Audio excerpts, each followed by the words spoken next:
drastically. Multicultural, but kind of sort of leave it to beaver. It was black and white. Now it's changed. That's my grow house right there. So I'm growing all my fruits and vegetables here. Barbara Gaynor is from San Francisco. Her parents moved to the city's OMI neighborhood in the 1950s. After graduating from San Francisco State in '84, Gaynor came back home and noticed something strange. She says people not from the neighborhood were taking a tour on what she describes as casino buses. And these people were actually on buses and pointing. So I said, well, Mom, with all these people coming in, one day I might not even be able to live here. She said, well, if that be the case, then you need to get on it. Barbara set her sights on owning a home in the city and worked 3 jobs for 5 years to make it happen, closing on a home across the street from her mother in 1999. She says a realtor showed up 4 times in one day asking to buy the property, and each time she said no. I told him, I said, well, if I did sell you my house, where would I go? He said, you should go to Antioch because that's where your people go. At that point, my blood went from my toe all the way to my head. It wasn't nothing nice that I said to them, but they never came back to my house anymore. Robert Lyons and his mother Shirley Lyons are longtime homeowners in San Francisco's Ingleside neighborhood. 10 years ago, Robert purchased his grandmother's home, keeping the property in the family. It's been in that family since I was a kid, and I'm in my late 50s now. Robert says back in the day, his neighbors were mainly black families. But now that's changed, and for many different reasons. According to Robert, economics played a major role. Some families were priced out, while others made the difficult choice to leave in search of affordability elsewhere. I never chose to leave. My father always told me, don't let anybody set a shade tree for you to sit under.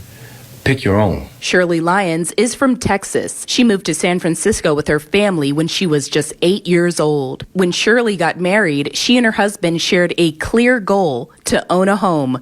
They achieved it in 1962. Owning land started before I was born. I had a grandfather, my dad's dad. He had 400 acres. The other, he had 20 acres. Like Robert, Shirley, and Barbara say they've noticed realtors targeting black homeowners. When are you selling your home? We want to make that neighborhood all this race. I don't see this as $1 million.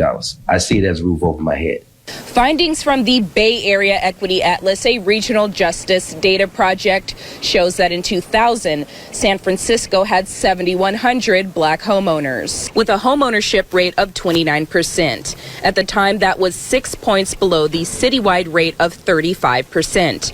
By 2024, the number dropped about 3,600 households. The black homeownership rate fell to 22%, while the citywide rate rose to 38%. That means black San Franciscans are 16% less likely to own a home compared to their neighbors. On KSFX, that's Stevie Wonder and Golden Lady, and I'm Larry Diggs. In 1975, Cron 4 News filmed a documentary titled The Fillmore Revisited. It was centered around the ongoing gentrification of the Fillmore neighborhood. There's a group called Earth, Wind, and Fire. At the time, a young Lawrence Diggs worked for several local radio stations in San Francisco. He lived in the Fillmore. We caught up with him nearly 5 decades later. He recalled disturbing memories of residents being pushed out. I remember there was a guy, he defended his house with a shotgun.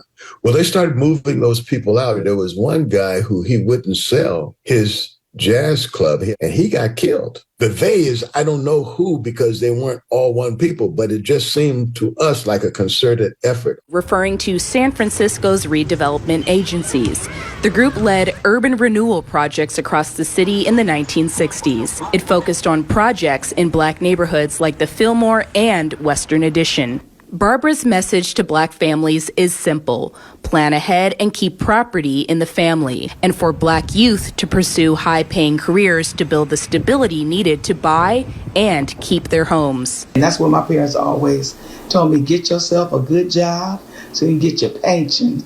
Not your pension, but your pension.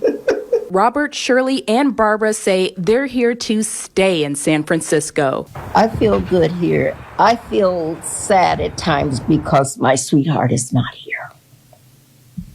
And that's the bad.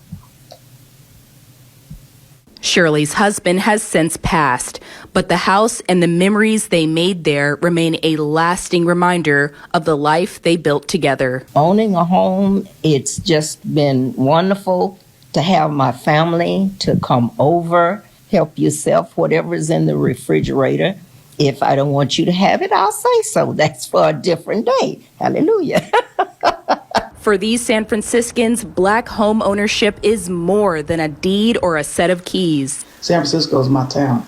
I've been around the world, but this is it for me. Reporting in San Francisco, Lindsay Ford, Cron 4 News. Drastically.